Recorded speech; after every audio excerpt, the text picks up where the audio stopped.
कि मुस्की पे राजा के लोभा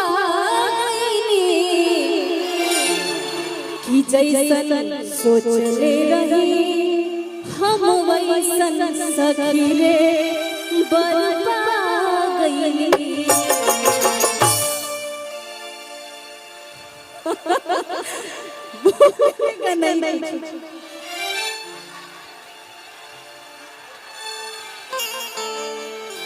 कि तोहर के बांधे खातिर लगे जलकार नहीं थे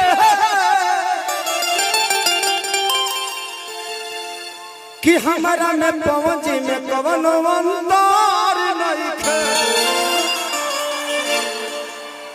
हम दोनों भाई हैं, आप वहां रहिए मेरे पास रहिए, हम दोनों सर्विस बराबर देंगे। मैंने स्टेज शो, गाना बजाना, सिनेमा, हम दोनों का काम एक ही है ना जी। आप दोनों मेरी जान हैं। वो धड़कन है तो आप दिल हैं। तू एने घुमबू तने सर्विस में जब वो पीछे रहबू तो पीछे से पैबू।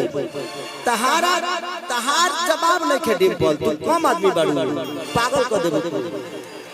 तहार जोड़ा बाबू कि हम हमार जोड़ा के हो नहीं कि हम भी जोड़ बानी हो कि तहर जोड़ा न दोसर जनाना ये जाना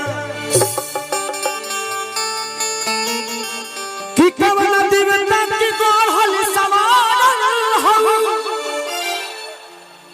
हमरा खातिर जमीन पे उतारल हो तोहरी अखियां बकैले दीवाना ये जाना तो बड़ू अनमोल जैसन खजाना बोल के करके कर बनबू जनाना ये जाना। आप सबको क्या मजा आ रहा है?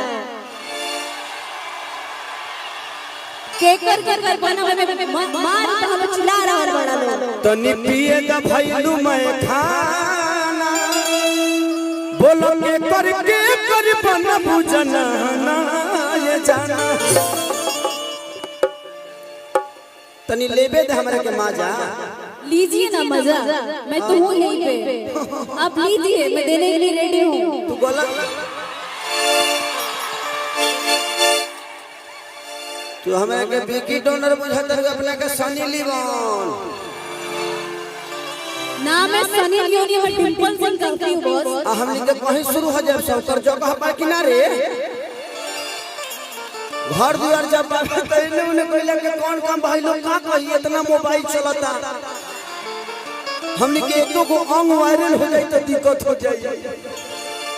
कोई अंग वायरल नहीं होना चाहिए, तुम अपना अंग अपने पास रखो, मेरा अंग मेरे पास रहने दो, है ना। कि तहरा संगे खिंचावल फोटो